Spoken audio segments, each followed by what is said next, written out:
मार झाड़ू मेरे झेटिए भी बेकार मार झाड़ू मेरे झेटिए भी बेकार যত আছে নোংরা গুলো খ্যাংড়া মেরে ঘর থেকে দূর কর ঘরের ফিরিয়ে দে না হাল না না না না মরজি না না না না না মরজি না তার থেকে তুই বল চিঠি ইত্তা জঞ্জাল চিঠি ইত্তা জঞ্জাল হা মার ঝাড়ু মেরে ঝেটিয়ে भी बेकार গানটাকে বয়ে নিয়ে যাওয়ার জন্য যতটা দম দরকার সেটুকু আমার নেই কিন্তু তার সত্ত্বেও আজকে ইন্ট্রোডাকশনে এই গানটা মর্জিনা আব্দুল্লাহ সিনেমা থেকে না গিয়ে পারলাম না তো যাই হোক ইন্ট্রোডাকশনটা আগে দিই ওয়েলকাম টু টক ঝাল মিষ্টি উইথ ইপসিতা আর আমি ইপসিতা এখানে নো গালাগালি নো কিস্তি অনলি মস্তি তো আজকে ভিডিওর ইন্ট্রোডাকশনে এই গানটা গাইলাম কেন বলুন তো প্রথমত এই গানটা যে সিনেমার মর্জিনা আব্দুল্লাহ সেই মর্জিনা আব্দুল্লাহ আমরা সবাই জানি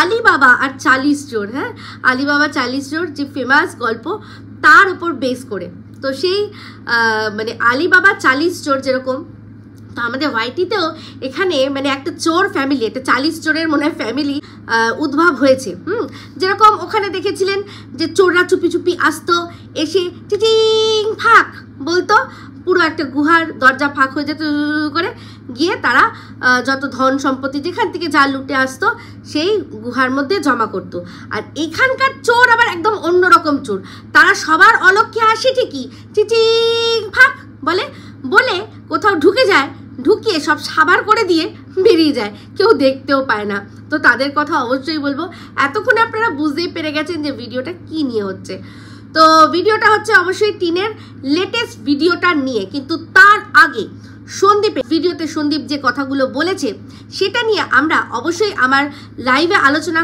করলেও ভিডিওর মধ্যে আমি এখনো বলিনি যে দারুণ দিয়েছে সন্দীপ দারুণ একদম পুরো হ্যাঁ আর এইটা নিতে না পেরে না টিনের যে দালাল কাম এজেন্টগুলো ওদের যে মানে জল সেগুলো ওদের টাইটেল আর থাম্বনেল দেখেই জাস্ট বুঝতে পারি ভেতরে ঢোকার আমার তো কোনো ইচ্ছা নেই আর আপনাদেরও বলবো নইবচ অনেকে যারা আমাকে বলছেন দিদি কি বলছে দেখো দিদি কি বলছে দেখো আমি তাদের কথা বলছি যে ওরা যাই বলুক না কেন আমি দেখবো না কারণ যারা দালালি করে যাদের আর কি নিজেদের লোকরাই বলে যে স্ক্রিপ্ট দেওয়া হয়েছিল স্ক্রিপ্ট দেখে দেখে এরকমভাবে যা বলেছে সেটা বলেছি বা পড়েছি তো যাদের ঘটে কিছু নেই যাদের ঘটে কিছু নেই ওই হাতে স্ক্রিপ্ট নিয়ে আলাদা করে যতই সুন্দর করে ফ্লুয়েন্টলি বলুক না কেন আমার কাছে তার কোনো দাম নেই আমার কাছে তার কোনো দাম নেই তার চেয়ে যে কিনা থেমে থেমে ভেবে চিনতে আরামসে কথা বলে কিন্তু নিজের মস্তিষ্ক খাটিয়ে কোনো ভিডিওর থেকে কন্টেন্ট বার করে বলে আমার কাছে তার দাম অনেক বেশি তো ওই ধরনের গোলাম মানে এরা তো দালালের থেকেও এক ধাপ উপরে গিয়ে প্রো ম্যাক্স লেভেলের গোলাম হয়ে গেছে তো ওই গোলামদের গোলামি প্লিজ আমি বলবো আমাকে দেখার জন্য আপনারা সাজেস্ট করবেন না আর আপনাদের বলবো প্লিজ দেখবেন না কারণ যে কথায় যুক্তি নেই সেই কথায় তাদেরকে উত্তর দিয়েও কোনো মস্তি নেই ঠিক আছে টাক্কার কা কথা হয় ভাই নিজেদের মানে ভেতর থেকে কথা ভিডিওর মধ্যে থেকে কথা অন্তর্নিহিত মিনিং বার করে কথা বলে একটা আলাদা কিন্তু ওই স্ক্রিপ্ট পড়া ফালতু কথা কোনো লাভ নেই আর জোর করে একটা মানুষকে জাস্ট ছোট করতে হবে যাতে তার মানে ওরা যা গোলামি করছে তার ভাবমূর্তি উপরে ওঠে তো ওই জোর করে দাবানো ব্যাপারটা দর্শকরাও নিতে পারে না সেটা ওদের ভিউজটাই জোরে চিৎকার করে বলে দিচ্ছে তো যতদিন ওই কমিউনিটিতে ঝুলেছিল ততদিন বেশ কিছু মানুষের কাছে পৌঁছেছিল তো সেই সব মানুষের কাছে পৌঁছানোর পরেও তারা আবার যখন তাদের কাছে ফিরে যাচ্ছে না যে ভিউজটা সেই কমিউনিটি থেকে উঠেছিল সেই ভিউজটা এখন যখন তারা মেনটেন করতে পারছে না তার মানেই দর্শকদের কাছে তাদের কোনো গ্রহণযোগ্যতা নেই তাই জন্য বলছি যারা এক্কা দুক্কা একজন মানুষ আছেন যারা কিনা প্রচণ্ড বেশি আমাদের ভালোবাসেন বিশেষ করে সন্দীপের ফ্যামিলিকে আর তাদের সন্দীপদের জন্যই আমাদের ভালোবাসেন তাদের বলবো প্লিজ ওদের কথায় বদার করবেন না ওরা যত ওদের আমরা উত্তর দেব না তত ওদের ভালো মানে আরও যারা সন্দীপের পজিটিভ ভিউয়ার্স আছে তারা চিন্তা করবেন দেখি কার কথা বলছে কে এরকম অযৌক্তিক কথা বলছে কারণ তাদের ওই অযৌক্তিক কথাগুলো আমরা যেই ভিডিওর মধ্যে খণ্ডাবো যুক্তি দিয়ে, তখনই তাদের মনে হবে যে পজিটিভ ভিউয়ারদের যে কি এমন বলেছিল দেখি তো একটু শুনি তো। তো সেই কৌতূহলটুকুও আমি চাই না হোক মানুষের মনের মধ্যে। তো দর্শকদের কাছেই যাদের গ্রহণযোগ্যতা নেই, তিনি নিজে হাতে নিজের দর্শকদের কাছে তাদেরকে পৌঁছে দিয়ে হাজার হাজার ভিউজ একটা সময় কামিয়ে দিয়েছে। সেই দর্শকগুলো যখন তাদের কাছে আর ফিরে আসছে না, আর ওদের ভিউজটা একটা মুষ্টিমেয় জায়গায় গিয়ে আটকে পড়েছে, তাহলে ওই মুষ্টিমেয় ওইটুকু ওই কুয়োর ব্যাঙের মধ্যে থেকেই ব্যাঙগুলোকে গগড় গগড় গগড় গগড় করতে দিন। যদিও গলাটা সত্যি এখন আমার ব্যাঙের মতো, কিন্তু চিন্তাধারাটা ওদের ব্যাঙের মতো। তোরা যতই লাফাক না কেন, ওই কুয়োর থেকে বেরিয়ে সমুদ্রে বা নদীতে বা জলে এসে পৌঁছাতে পারবে না। ওরা জানতেই পারবে না যে জগৎটা কত বড়।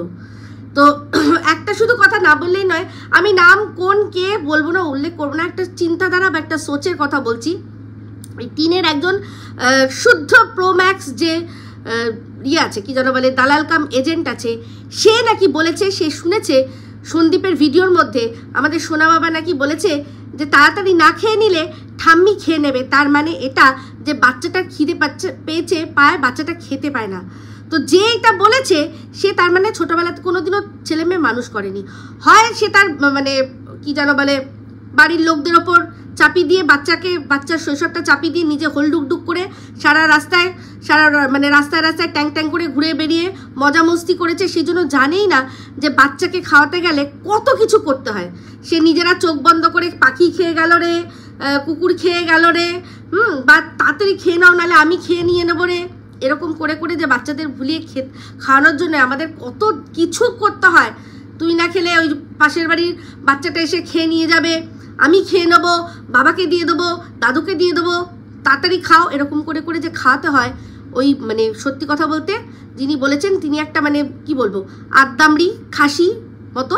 তো সেই আদ্দামড়ি খাসি বুড়ি যার নিজের সন্তান আছে জানি, তার সত্ত্বেও সে এইগুলো ছোটোবেলা থেকে কোনো করেইনি। আমার তো মনে হয় ওর বাচ্চার শৈশবেও দেখেনি। ওর বাচ্চা মানে জন্মই হয়েছে মনে হয়, ও মনে হয় এই যুগের কুন্তি, মানে জাস্ট এরকম ধ্যান করেছে, ঢং করে বাচ্চা হাতে চলে এসছে, আর একদম বড় সড়ো পুরো রেডিমেড বাচ্চা। এমন বাচ্চা যাকে কিনা জন্ম দিয়েই তারপরেই মানে খাওয়ানো দাওয়ানোর ওইসব কিচ্ছু চিন্তা করা, কিভাবে খাওয়াতে হয়, কিভাবে ভুলাতে হয়, সব কিচ্ছু ওনার চিন্তা করতে হয়নি। ওনার শুধু চিন্তা করতে হয়েছে কি না, আমার তো বাচ্চাটার গার্লফ্রেন্ড এখনও নেই, তাহলে গার্লফ্রেন্ডের অভাব আমি কি করে মিটাবো? তাহলে আমি বাচ্চাটা যতদিন না গার্লফ্রেন্ড পাওয়া যাচ্ছে ততদিন আমি গার্লফ্রেন্ড হিসাবে বাচ্চার সাথে সাথে ঘুরে বেড়াবো। যেদিন গার্লফ্রেন্ড চলে আসবে সেদিন আমি আর বাচ্চার সাথে যাব না। তার মানে আমি বাচ্চার গার্লফ্রেন্ডের প্রক্সি দিচ্ছি। এই হচ্ছে তার মেন্টালিটি। বুঝতে পেরেছেন? জিজ্ঞাসা করবেন না আমাকে কি। আমি যখন থেকে এই কথাটা শুনেছি তখন থেকে আমার মাথা মানে এরার প্রতি সাতওয়ে আসমানতে চড়ে আছে। তো যেদিন ধরবো একদম পুরো মুরগির ছেলার মতো ছিলে দেবো। হ্যাঁ, একদম ভালো করে কথার মাধ্যমে, অবশ্যই কথার মাধ্যমে। কারণ ওনার ওই যদি আমি জানি আমার প্রচণ্ড টর্চার সহ্য করতে হবে, ওনার ভিডিও দেখতে হবে। তো কিন্তু এই যে একটা কথা আপনাদের মধ্যেই কেউ একজন বলে এসছেন, আমার কমেন্ট বক্সে কমেন্ট করেছেন কালকে মানে আমার লাইভে, সেই জন্য আজকে এই কথাটা আমি তখনও যেটুকু যা উত্তর দিয়েছিলাম আর আজকেও না দিয়ে পারলাম না।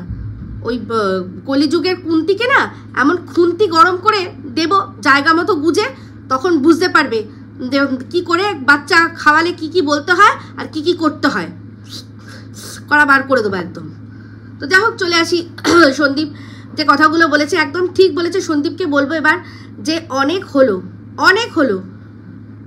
যদি মানে মাথার ওপর দিয়ে চলে যাচ্ছে, কারণ সত্যি কথা বলতে ও যে নাটকটা করছে, একটা মানুষ যখন সত্যি বলে না, একটা যখন মিথ্যে বলে, তো আপনি জানেন যখন যে আপনার সামনের মানুষ সে মিথ্যা কথা বলছে, কিন্তু বেমালুম এমনভাবে অ্যাক্টিং করে বলছে যাতে প্রত্যেকটা মানুষ তার কথা বিশ্বাস করে, তখন না আপনার ভেতরে মাঝে মাঝে এমন রাগ উঠবে, আপনি কি করবেন বুঝতে পারবেন না। তো সেটা সন্দীপ আজকে প্রায় বছর ঘুরতে চললো এই এত নাটক দেখেও কিন্তু সেই সমস্ত কিছু, ওর ভালো মানুষের মুখোশটা সন্দীপের কাছে অনেক দিন আগের থেকেই খুলে গেছে। তার সত্ত্বেও এই ভালো মানুষের মুখোশ ও টেনে ছিঁড়ে দিচ্ছে না একটাই মাত্র কারণে, যেটা বললো যে মনুষ্যত্ব, যে ঠিক আছে চলো, আমি ভেবেছিলাম যে তুমি তোমার মতো যা হয়েছে হয়েছে, সেখান থেকে তুমি তোমার মতো করে থাকবে, আমি আমার মতো করে থাকবো, যেরকম যেটুকু না আমাদের দুজনের পথের ক্ল্যাশ যতক্ষণ না করার হয় করব। চিন্তা করে দেখুন, যবে থেকে ও বেরিয়েছিল, যা ঘটনা ঘটেছিল, সন্দীপ কিন্তু একটা সময় প্রথম ইনিশিয়াল যে জ্বালা হবে না। আপনারা প্রত্যেকটা মানুষ যারা হিউম্যান বিং, যারা কখনো কাউকে ভালোবেসেছেন, তারা চিন্তা করে দেখবেন তো যে আপনারা সন্দীপের জায়গায় নিজেদেরকে রেখে জিজ্ঞাসা করবেন। দেখুন, সংসারে অশান্তি প্রত্যেক কটা মানুষের থাকে, কোন মানুষের থাকে না?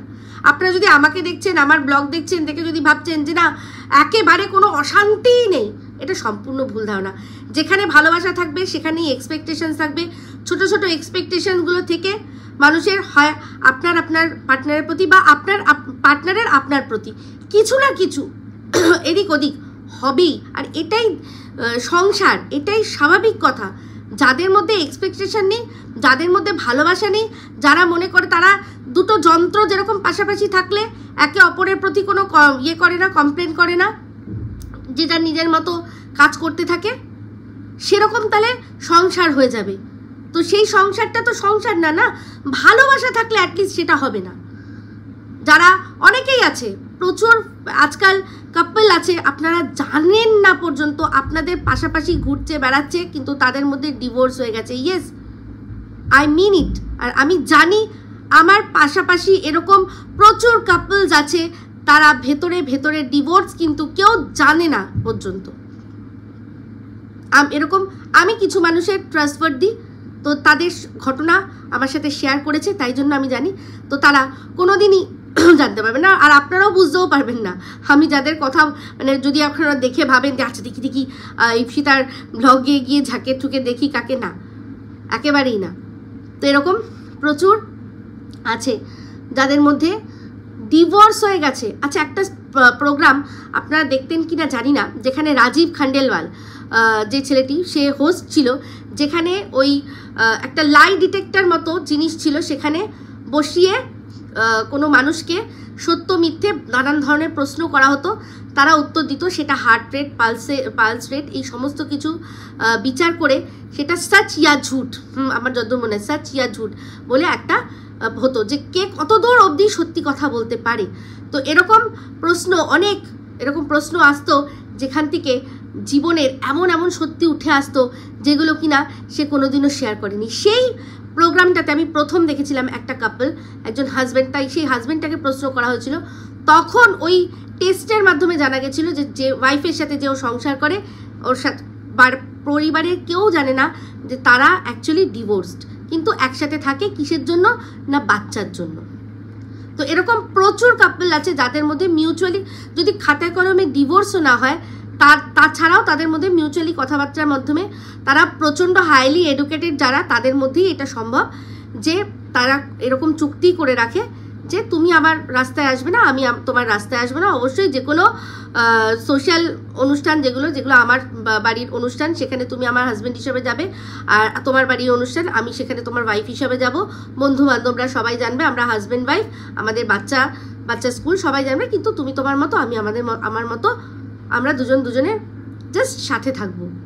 এই রকম পর্যন্ত আজকে ডেটে আমাদের এখনকার এই সিভিলাইজড সুন্দর সমাজে এই জিনিসটাও হয়। অনেকে এটা করছে, তারা করছে কারণ বাচ্চাদের জন্য। তো তেমনি অনেক মানুষই আছে যে সবাই শুধু নিজেরটা চিন্তা করে বেরিয়ে যেতে পারে না। তো সেখানে বলছি যে এই টিন আর সন্দীপের এরকমও তো সংসারের অবস্থা হয়েছিল না, যারা একসাথে সারাক্ষণ ঘুরছে বেড়াচ্ছে, ব্লগ করছে, তাদের মাঝখানে তাদের ভেতরে ভেতরে এতটা অবক্ষয়। এখানে মানুষের ঝগড়া, অশান্তি, মনোমালিন্য, এক্সপেকটেশনস না মেলানো বা মেন্টালিটি ম্যাচ না হলো, সেটা একটা আলাদা জিনিস। কিন্তু এখানে তো অন্যই ব্যাপার, সেটা আমরা সবাই জানি। তো সেখানে চিন্তা করে দেখুন, সন্দীপ এতটা দিন ওকে ভালোবেসেছে, তারপর বুকের মধ্যে সোজাসুজি এরকম ধরে যে ছুরিটা, সেটা খেয়েছে। তো ওর প্রথম কিছুদিন এই জিনিসটা তো ডাইজেস্ট করতেই অসুবিধা হচ্ছিল। তারপর যখন সে দেখছে যে আমার এখান থেকে বেরিয়ে যাকে আমি এতটা ভালোবাসলাম, যে আমার সাথে পাঁচটা বছর মানে ভালোবাসার অ্যাক্টিং করে চললো, সে এখন হঠাৎ করে একদিন বললো তোমাকে ভালোবাসি না, অন্যজনকে ভালোবাসি। আর আমি পুরো ফিল করতে পারছি যে তার সাথে ঘুরছে বেড়াচ্ছে, আনন্দ করছে, ফুর্তি করছে, এত আনন্দে আছে। তখন আপনার প্রত্যেকটা মুহূর্তে মনে হবে না যে তাহলে এই যে পাঁচটা বছর আমার সাথে ছিল, তাহলে এই যে সময়টা কাটালো সেটা সত্যি না মিথ্যে? আমাদের ভালোবাসার প্রতীক হিসাবে একটা সন্তান জল করছে, এটা সত্যি কি আমাদের ভালোবাসা না অন্য কিছু? তো আপনার মনে হবে না সেই রাগের থেকে যদি সে দুটো কথাও বলেছে, সেগুলোকে নিয়ে খিল্লি করিয়েছে এই অসভ্য মহিলা, সে খিল্লি করিয়েছে তার দালাল কাম এজেন্টদের দিয়ে। তো যাই হোক, তারপর আস্তে আস্তে কিন্তু একটা সময় সন্দীপ সেগুলো সমস্ত কিছু ছেড়ে দিয়ে ও নিজের মতো নিজে ব্লগিং করছে। বাট সেখানেও দিনের পর দিন তাকে খুঁচিয়ে তার মা, তার বাবা, তার ক্যারেক্টার সমস্ত কিছু নিয়ে দিনের পর দিন খুঁচিয়ে তাকে মানে ঘা করে দেওয়া হচ্ছে। আর যে করছে কে না, খুদ যে নিজে অন্যায় করে বেরিয়ে গেছে সে তার লোক লাগিয়ে করছে। আর সে বুঝতে পারছে যখন সেই ভিডিওগুলোতে সন্দীপ আর তার ফ্যামিলিকে রক্তাক্ত করে দেওয়া হচ্ছে, দাঁত দিয়ে নখ দিয়ে খামচে ওদের মাংস তুলে ওদের রক্ত চুষে কেউ পিচাসের মতো সব এক একজন কুড়ে খাচ্ছে, আর সেই দৃশ্যগুলো, সেই ভিডিওগুলো টিন যখন নিজের কমিউনিটিতে ঝুলাচ্ছে, তখন সন্দীপ বুঝতে পারছে যে কতটা পৈশাচিক আনন্দ পাচ্ছে এই মেয়েটা, যে কিনা আজকে পাঁচটা বছর ধরে তাদেরকে ঠকিয়ে দিয়ে বেরিয়ে গেছে। রাগ হবে না? সন্দীপের জায়গায় নিজেকে বসিয়ে দেখবেন, একবার চিন্তা করবেন যে আপনার পার্টনার যদি আপনার সাথে এরকম করতো আপনি কি করতেন?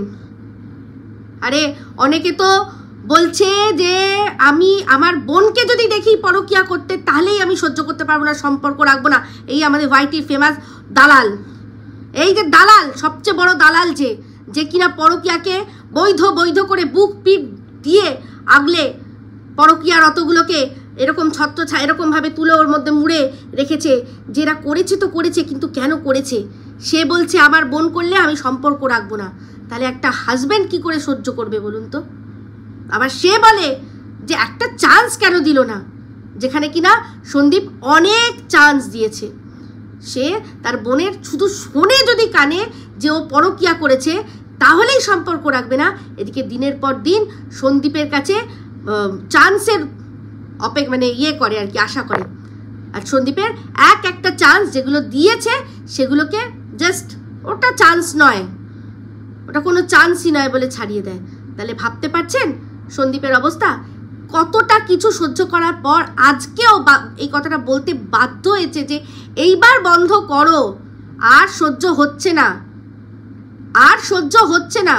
কারণ ও যত ছেলে নিয়ে নাটক করবে, ওর যে দালাল কাম এজেন্টগুলো তত ইন্ধন পেয়ে এই লোকটা করে বলে ওই আদ্দামড়ি বুড়ি খাসি, সেই খাসি নিজেকে ভিডিওতে মানে ক্যামেরায় দেখে না, ও আবার অন্যের রূপ নিয়ে কথা বলে, অন্যের কথা নিয়ে কথা বলে। উনি আবার নাকি শিক্ষিত টিচার। ওনার মুখের ভাষা যদি শোনেন না তাহলে অবাক হয়ে যাবেন। অসভ্যের মতো সন্দীপকে এমনভাবে সম্বোধন করবে যেন মনে হয় সন্দীপ ওনার হাজবেন্ড। ওই লোকটা টিচার না, উনি হচ্ছেন আয়ামাসি। বুঝতে পেরেছেন? আয়ামাসি প্রত্যেকটা স্কুলে থাকে না, যেখানে কিনা ওই ডাইপার চেঞ্জ করতে লাগে, ওই বাচ্চাদের ডাইপার অবধি ওনার মুখ গুজে থাকে, সেই জন্য মুখ খুললেই ওনার গন্ধ বেরোয়, দুর্গন্ধ বেরোয়। ঠিক আছে? সভ্য কোথাকার। তো যাই হোক, যেটা বলছিলাম, তো সন্দীপ একদম ঠিক আছে, একেবারে ঠিক আছে। আর আমি জানি ও কোন বলেছে না, যে একটা আমি ট্রেলার দেখাবো, আমি জানি ও কোনটা শোনাবে। ওই তো মনে আছে ওর সেকেন্ড ভিডিও যেখানে ও করেছিল, কেন রে কেন, হ্যাঁ আমার এই মুখটা না দেখালে তোর কি বাড়িতে টাইলস বসবে না?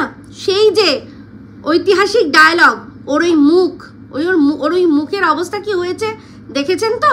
যতই মুখে লিপাপিতি করুক, ওর পিঠটা দেখেছেন? পিঠটা দেখে বুঝে গেছেন পুরো পিঠের কিরকম দাগ।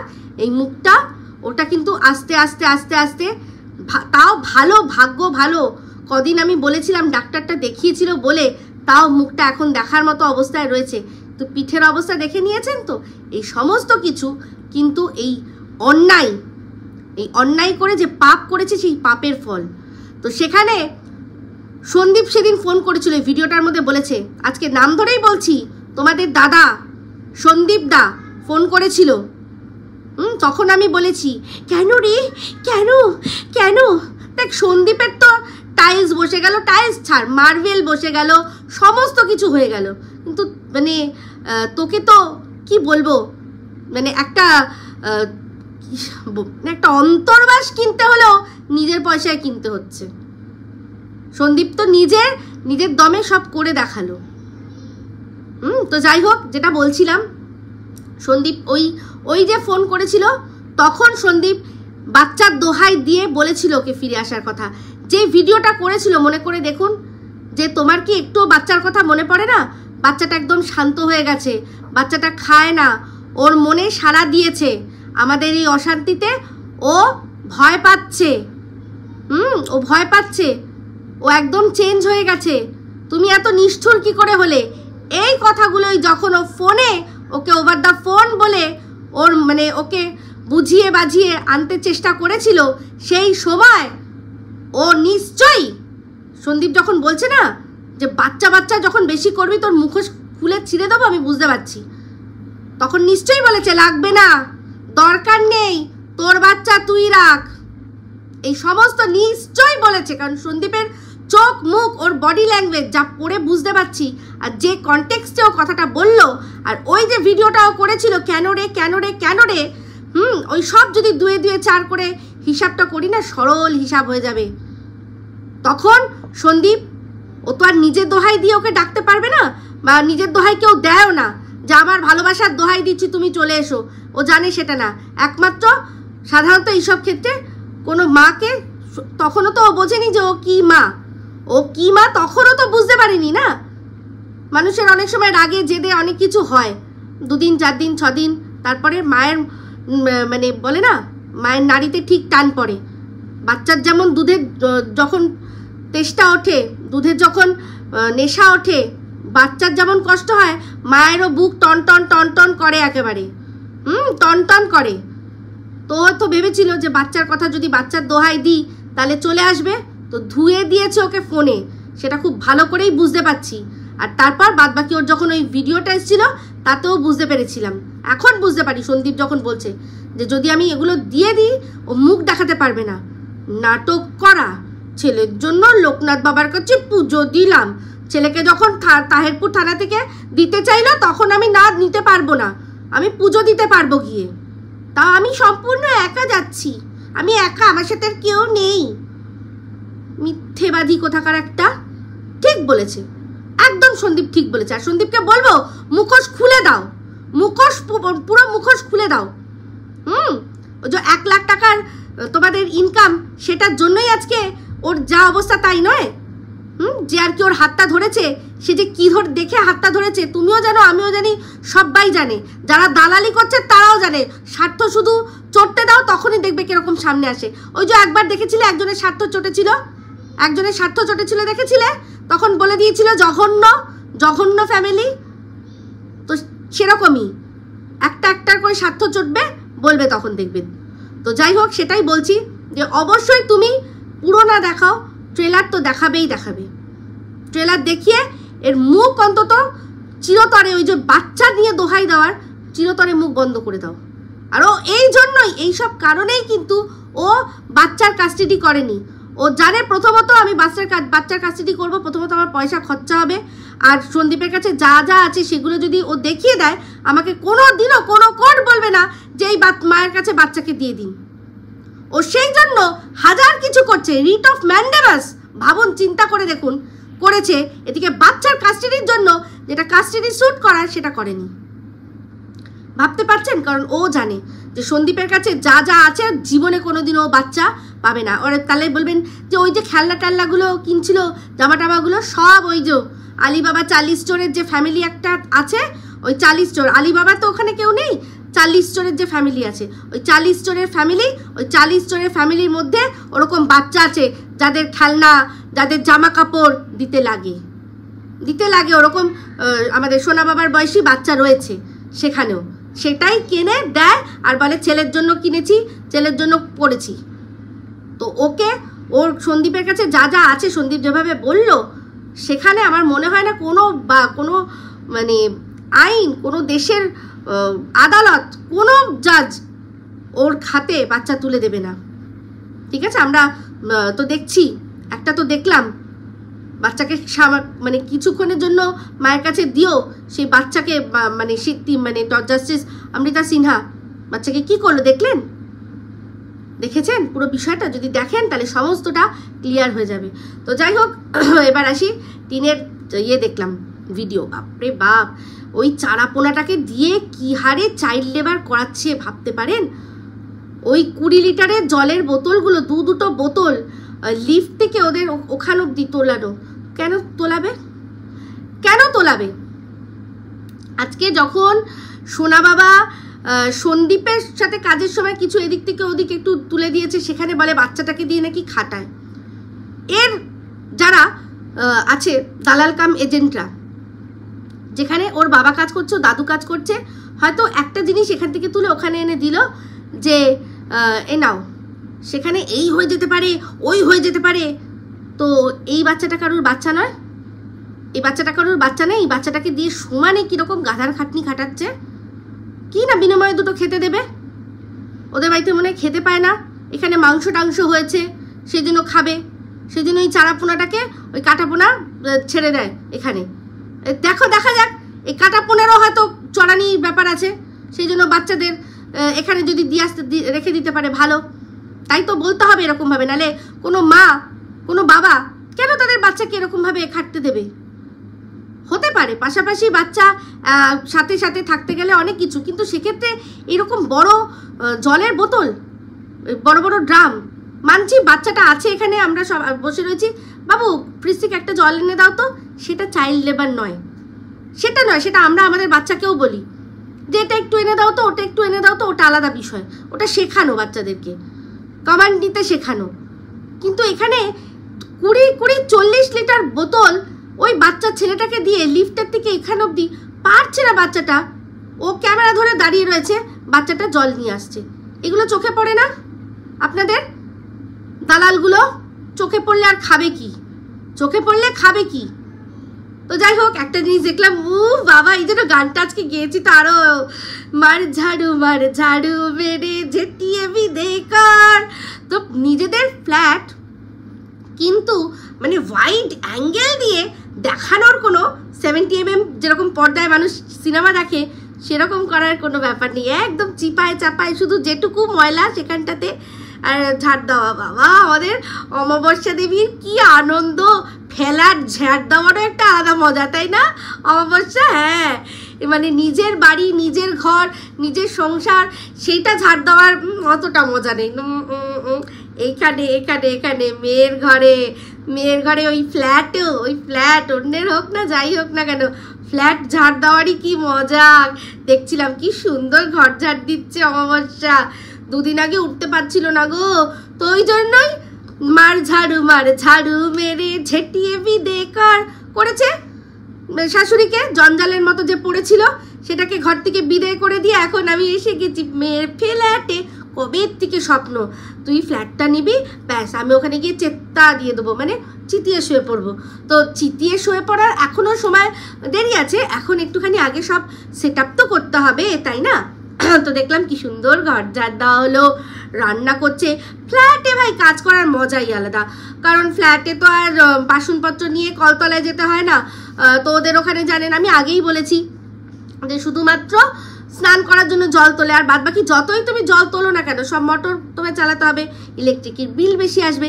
এখানে ফ্ল্যাটে কি দেদার জল, সেখানে কাজ করেও মজা আছে। কল খুললাম, জল পড়ছে, বাসন মেজে নিচ্ছি সিঙ্কের মধ্যে দাঁড়িয়ে, ওই মশা ওখান থেকে ওপাশ থেকে কোনখান থেকে করে আসছে, নাকি কোন শিয়াল এখান থেকে করে বেরোচ্ছে, ওইসবের তো চিন্তা করার কোনো বিষয় নেই। তো এখানে সুন্দর কল চালালাম আর এরকম করে মাজলাম, একটুখানি রাস্তা দিয়ে এরকম দেখছি কোনো পরপুরুষ যাচ্ছে কিনা, বা যাচ্ছে, বেশ পরপুরুষ দেখতে পাচ্ছি, বা খুব মজা করছে। এখানে কাজ করার একটা ব্যাপারই আলাদা, সেই জন্য সেই এনার্জি লেভেলটাই প্রচুর হয়ে যায়। তো দেখুন আজকেও দেখলেন বাবা কিন্তু নেই, তো বাবা আর ঠাম্মি এরা এখন এদের সাথে আর কি মা মেয়ে ছেলে বৌমা তাদের একটা হয়েছে। তো ওখানে ছেলে আর মা তারা হার মেনে নিয়েছে। তো মায়ের কিছু ব্যাপার নেই, মা তো জায়গা আছে, তার মেয়েরা রয়েছে, বা ছেলের বৌমা না দেখুক, মেয়ে তো আর ফেলে দিতে পারে না, এটাই হচ্ছে সবচেয়ে বড় ব্যাপার। এটাই হচ্ছে সবচেয়ে বড় ব্যাপার যে ছেলেরা দেখুক না দেখুক, মেয়েরা কিন্তু ফেলে দিতে পারে না। তো আপনাদের মধ্যে অনেকেই আমাকে বলেছিলেন যে ও ঠাম্মি ওরকম না, ও ঠাম্মি দেখো না এক গোয়ালের গরু গেছে কৃষ্ণনগর আবার চলে আসবে। তবে আমি বলছি শুনুন, আমার মন যা বলছে, ভুল আমি হতেই পারি, আমিও মানুষ, তবে আমার মনে হচ্ছে উনি এখন আপাতত কৃষ্ণনগরে গেছেন, কিন্তু সেখান থেকে আবারও কথাবার্তা হয়ে কাজকর্ম ঠিক হয়ে উনি আবারও চলে যাবেন যেখানে উনি থাকতেন। তো গতর যখন সব জায়গাতেই খাটাতে হবে, তো সেই জায়গাতেই খাটানো ভালো যেখানে সম্মান আছে, যেখানে পয়সা আছে, যেখানে এদের চেয়ে অন্তত আরাম আছে। যদি সত্যি ফ্ল্যাটে কাজ করলেই কাজটাই কাজ, তাহলে তো বলবো উনি ওখানে যেখানে রান্না করতেন সেখানে অনেক বেশি সুযোগ সুবিধা, সেখানে নিশ্চয়ই ওনারও চিমনিওয়ালা সুন্দর ভালো বলা হয়তো কোনো জায়গা, মানে কিচেন, যারা ব্রাহ্মণ কুক রাখছে ভাবুন মাসে কত টাকা দিচ্ছে, তাদের বাড়ির কিচেন তো সেরকমই লেভেলের হবে, তাই না? তো সেই বাড়িতে কাজ করা অনেক ভালো। তার উপর উনি যখন একবার কথা বলেছিল নামাস্তে নামাস্তে বলে যখন কথা বলছিল, তখন কিন্তু অপর প্রান্ত থেকে যিনি ছিলেন বা যারা ছিলেন তার সাথে কথা শুনে বোঝাই যাচ্ছিল যে অত্যন্ত ভালো ভদ্র ফ্যামিলি। আর একটা জিনিস তো বোঝাই যায়, উনি যখনই ওখান থেকে দিল্লি থেকে আসতেন তখন এসি 2 টায়ারে উনি কিন্তু যাতায়াত করতেন, মানে এসি 2 টায়ারের টিকিটের ব্যবস্থা করে দিত যে ফ্যামিলি থেকে। তার মানে বুঝতে পারছেন যে কতটা তারা রেসপন্সিবল। কোনো মতে জেনারেলের টিকিট বা নিদেন পক্ষে স্লিপার ক্লাস বা এসি 3 টায়ারও নয়, এসি 2 টায়ার, যাতে এসি 2 টায়ারে বয়স উল্লেখ করলে অবশ্যই উনি নিচের সিটই পাবেন, সেটা যে কোনো জায়গাতেই বয়স উল্লেখ করলে ওনাকে নিচের সিটই দেওয়া হবে, তাও যাতে কমফর্ট বেশি হয়। এসি 2 টায়ারের কিন্তু মানে ভাড়া প্রায় কিন্তু ফ্লাইটের সমান, আর কিছু টাকা দিলে ফ্লাইট হয়ে যাবে, কিন্তু হয়তো উনি ফ্লাইটে একা যাতায়াত করতে পারবেন না, তাই জন্যই ওনার কমফর্টের কথা ভেবেই ওনাকে ট্রেনে প্রত্যেকবার তুলে দেয়। তাহলে বুঝতে পারছেন যে বাড়িতে উনি কাজ করতেন তারা কিন্তু ওনাকে যথেষ্ট ভালোবাসেন, যথেষ্ট তার প্রতি সহানুভূতিশীল, সেটা কিন্তু বোঝা যায়। অ্যাটলিস্ট এই যে বাড়ির ছেলে বৌমা তাদের চেয়ে অনেক বেশি, তাদের চেয়ে অনেক বেশি। আর নাতনি, সে তো একটা কি বলবো দাগাবাজ, এই নাতনিটা একটা দাগাবাজ। যখন এখন দেখেছে যে ঠাম্মিকে আমার না হলেও চলবে, সেই জন্য মা যেটা করেছে, ওর মা অন্যায় করেছে, ওর মা অন্যায় করেছে। ঠাম্মি যদি এই কথাটা বলে থাকে যে এরকমভাবে মোবাইল দিতে দিতে খাবার দিচ্ছে, খারাপ কিচ্ছু বলেনি, উনি সত্যি বলেছে, বৌমার সম্পর্কে কোনো মিথ্যে কথা বলেনি। এটা বলেনি যে তুই বাড়িতে থাকিস না, তোর বউ একজনের সাথে গিয়ে অন্য জায়গায় গিয়ে গল্প করে বা কিছু, সেসব কথা কি বলেছে অন ক্যামেরা? বলেনি। বলেছে যে খেতে দিচ্ছে আমাকে একদিকে, বা যাকেই খেতে দিচ্ছে মোবাইলটা হাতে এরকম দেখতে দেখতে দিচ্ছে। মিথ্যে কথা তো কিচ্ছু বলেনি। ওনাকে তো সর্বক্ষণ হাতে মোবাইল নিয়ে দেখা যায়, আমরা সবাই দেখি, আর যদি নাও দেখি ওনার রিলস দেওয়ার ফ্রিকোয়েন্সি দেখেই বোঝা যায় যে ওনার হাতে সারাক্ষণ মোবাইল। তো ভুল তো কিছু বলেনি। মুখের সামনে আয়না ধরেছে, আমাদের অমাবস্যা দেবী নিজের ওই নিজেকে চাঁদ ভেবে ওই কালো মুখটা দেখে আর নিজেকে সহ্য করতে পারেনি, সেই জন্য ঝগড়াঝাটি করে উনি জ্বর ডেকে নিয়েছেন। তো দেখেছেন ভাই, ওর শাশুড়িও দেখেছে যে অশান্তির চেয়ে শান্তি ভালো। আর এই বন্ডিংয়ের কসমে বাদে দিত একসময় এদের দালালরা। বন্ডিং দেখেছো? ওরে বাবা, এই সুপার বৌদিদি, এই সুপার বৌদিদি কই গো তুমি? হ্যাঁ সুপার বৌদিদি, সুপার বৌদিদি কি বলতো যে এই রকম হওয়া উচিত একটা বন্ডিং। তোমরা দেখছো সুপার বৌদি কি এখন সব বেরিয়ে যাচ্ছে? তো অনেক দূরদৃষ্টি কিন্তু অনেক মানুষের থাকে, যেটা সামনে থেকে দেখা যাচ্ছে, সামনে থেকে একটা কয়েনের হেড দেখা যাচ্ছে মানেই সেটা হেড নয়, ওপাশে কিন্তু টেলও রয়েছে। তো উনি মাথাটা দেখেছেন, আমরা যারা দেখেছি অনেকে তারা মাথার সাথে লেজাটাও দেখে নিয়েছি, ঠিক আছে? তো এই হচ্ছে আসল কথা। তো যাই হোক, তো খুব মজা। ফ্ল্যাট ঝাড় দেওয়া ভারী মজা। টিন যেমন বলে পাঁপড় ভাজা খাইতে মজা, তেমনি টিনের মা বলছে ফ্ল্যাট ঝাড় দেওয়া দারুণ মজা। তো যাই হোক, ফ্ল্যাট ঝাড় দেওয়া হলো, সব হলো, রান্না বান্না। তো টিন বলল যে আমাদের কুটুম বাটুম আসবে, কুটুম বাটুম। তো কুটুম বাটুম হচ্ছে চোর ফ্যামিলি।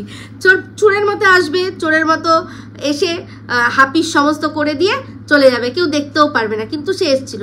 আমাদের বাড়িতে যখন চোর আসে আমরা চোর দেখতে পাই না, কিন্তু সে জিনিসপত্র নেয়, দেখি এটা নেই সেটা নেই, এদিক ছড়ানো সেদিক ছড়ানো, সব দিক এদিক ওদিক হয়ে গেছে, তখনই তো বুঝি যে হ্যাঁ চোর এসছিল। তো চোর যে দেখলেই তবে শুধু চোর তবে তো নয়, চোর তো মানে যে এসছে মানে এসছে, তো ওই কুটুম বাটুম যে এসছিল তারা চোরের থেকেও অধম। চোরও যখন চুরি করে তারপর নিজের অস্তিত্ব জানান দেওয়ার জন্য এমন এমন কাজ করে যায়। অনেকে দেখেছি চোর কি করে, নিজের পুরনো বাজে জামা কাপড় বা জুতো সেগুলো ফেলে রেখে দিয়ে নতুনগুলো পরে আর পায়ে নতুন জুতো গলিয়ে চলে যায়। তো তারা অস্তিত্ব, আর এরা তো তারও অধম বাবা, সত্যি কি ফ্যামিলি। তো যাই হোক, সে তাদের তো দেখা গেল না। তো সেখানে তারা খাওয়া দাওয়া করে চলে গেল। খাবার, অতগুলো খাবার দেখে বোঝা যাচ্ছে। টিনা আবার বললো গুনে নাও কতজন আসছে। গুনে নেওয়ার কিছু নেই, বুঝে গেছি এবার। ও চিটিংবাজ, ওরা কি খেলো না খেলো গিয়ে দরকার নেই। তো যাই হোক, তারপর হচ্ছে গিয়ে আজকে সমস্তটা দেখালো। আবার ঘরদোর বললো যে মুখ ফুলে গেছে, মাটিতে শুয়েছে। তো একটা খাট জানেন আপনারা, সেই খাটটা, আর আরেকটা খাট বলেছিল যে অর্ডার দিয়েছে, সেই খাটটা এখনো আসেনি। তো আমি কিন্তু যখন এই ফ্ল্যাটটা তখনই বলেছিলাম, যখন সব বুঝতে পেরেছিলাম তখনই বলেছিলাম যে এবার থেকে ওখানকার ওই বাড়ির সব লাটে উঠলো, কারণ ওখানে আর কে আছে, ওটা তো আর কোনো সংসার বলে সংসার নয়, সব এখানেই হবে। ওখানে খরচাও লাগছে না কিছু, বাপির মতো বেরিয়ে গেছে। সকালবেলা মা চলে আসবে এখানে, আর হচ্ছে গিয়ে এবার থেকে মা আমার মনে হয় সকালবেলা আসারও কোনো প্রয়োজন পড়বে না, কারণ দুটো ঘর, একটা ঘরে টিন আর একটা ঘরে মা, দুজন দুটো ঘরে। আর দাদা ভাই আর বৌদি ওরা ওই বাড়িতে থাকবে। ওরা রাত্রিবেলা সারাদিন এখানে থাকলো, রাত্রিবেলা ওখানে গেল, ওখানে গিয়ে ঘুমালো, সকাল সকাল আবার ঘর একটুখানি পরিষ্কার করে দিয়ে, কেউ যখন মানুষ থাকবে না ঘর অতটা নোংরাও হবে না, তখন একটুখানি পরিষ্কার করে আবার টোটো করে টোটো করতে করতে বৌদিকে এখানে নামিয়ে দিয়ে, ওর দাদা কোনো ভাড়া পেলো তো ভালো, নাহলে দাদাও এখানে চলে আসলো, সুন্দর সংসার হয়ে গেল, তাই না? এটাই পরিষ্কার কথা। তো যাই হোক, দেখলাম যে সব গুছিয়ে গেছে, বৌদিকে দিয়ে ছাড়াপোনাকে দিয়ে সব জিনিসপত্র যা যা নিয়ে এসেছিলো পুজোর সামগ্রী সমস্ত নিয়ে গেল। তো ওই যখন সব দেখাচ্ছিল বেডরুমের মধ্যে, আমি ভাবছিলাম ওই চিপাগলির মধ্যে 100-এর মধ্যে 100%। রে ফোকলা, হ্যাঁ চিপাগলিতে লুকিয়েছিলি নাকি বারান্দায়? তো যাই হোক, যেখানেই থাক ছিল, তো অবশ্যই হয়তো ছিল, হয়তো মনে হয়, কারণ টিন দেখলাম যে সেরকমভাবে যখন ওটা দেখাচ্ছিল ভেতরে একটু নিয়ে গিয়ে ঠাকুরটা ওরকমভাবে কিন্তু অত সুন্দরভাবে আমাদের দেখালো না। তো তাতেই বুঝলাম, তো ওই আইডিয়াটা তো নিয়েইছে, ওটা মানে সাময়িকের জন্য ওইখানটা গার্ড বেশ ভালো ফ্ল্যাটটা কিন্তু পেয়েছে কিন্তু, তাই না? একদম মনের মতো। আর যখন খুব বেশিক্ষণের জন্য হবে তখন বারান্দায় ওই হাইয়ারের মধ্যে ঢুকে যাবে। তো তারপর দেখলাম যে সন্ধেবেলা যা হলো, পুরো খুব জমেগা রং জব মিল बैठेंगे संग, মোমো পকোড়া আর হাম্বা, মানে হাম্বা। আরে একটা ইয়ে বেরিয়েছিল না, রাম্বা ঝাম্বা, আমাদের মাননীয়া লিখেছেন না ওরকম খাম্বা। তো এরকম খাম্বা আর তার সাথে মোমো পকোড়া, আহা। তো বৌদিকে দেখলাম শান্টিং করে দেওয়া হলো, সব জিনিসপত্র নিয়ে, দাদা বৌদি যাও তোমরা এবার যাও, তোমাদের খালি ময়দান আছে, তোমরা ওখানে গিয়ে তোমাদের ময়দানে খেলো, এবার আমাদের এখানে একটুখানি সুন্দর করে খেলতে দাও। মা বেটি বসবো সুন্দর করে, আমরা বসে এই যে সুন্দর নিয়ে জমিয়ে রেখেছি। তো দেখলাম আবার খাবার দাবার যা নিয়ে এসছে, যে সকালবেলা ব্রেকফাস্টের অবধি পুরো আয়োজন রেডি আছে, যে এখন এইসব মোমো টোমো খাবো, তারপর একটু খাওয়া দাওয়া করবো, করে তাহলে কি হবে, একদম ঘুমাবো যখন, সকালবেলা উঠে আর কোনো চাপ থাকবে না। যদি সকালে উঠে খুব মাথা ফাতাও ব্যথা হয়, কোনো চাপ হবে না, যা আছে সেই দিয়ে আমাদের ব্রেকফাস্ট হয়ে যাবে, একটু শুধু চা ফুটিয়ে নিলে হয়ে যাবে, ব্রেকফাস্ট হয়ে যাবে, মজানি লাইফ। এই হচ্ছে লাইফ, বুঝতে পেরেছেন? তো ভালোই।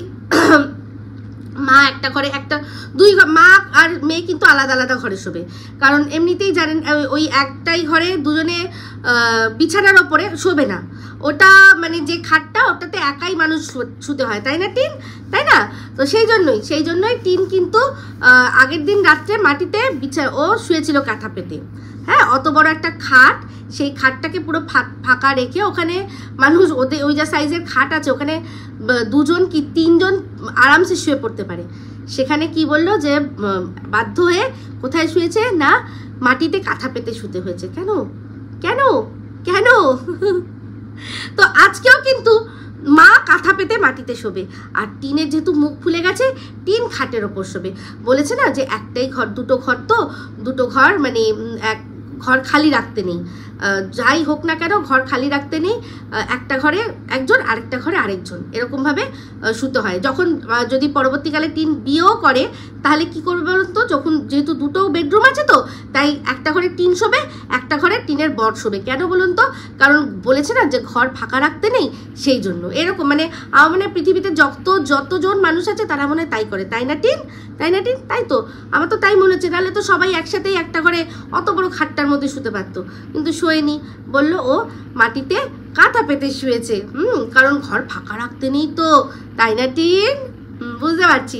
তো যাই হোক, আমরা তো যাবো যার বুঝছি, আমাদের অশুভ শক্তি কিছু বুঝছে। আরে বেচারা, উফ, তার যে সংসার, এখন তো সূর্য প্রণাম না করেই সংসারের সোহা সোহা, বুঝতে পারছি। তো যাই হোক, যেটা হোক, যাদের সংসার তারা বুঝবে। তো এই ভিডিওটা থেকে এখন আপাতত আমি এইটুকুই বললাম, এরপর আবারও যদি বলা হয় নিশ্চয়ই বলবো। যদি ভালো লাগে অবশ্যই লাইক শেয়ার কমেন্ট করতে ভুলবেন না। যারা চ্যানেলটা সাবস্ক্রাইব করেনি তারা সাবস্ক্রাইব করবেন। সবাই ভালো থাকবেন, সুস্থ থাকবেন। আবার খুব শীঘ্রই নতুন ভিডিও নিয়ে। Me Ipsita signing off. Love you all.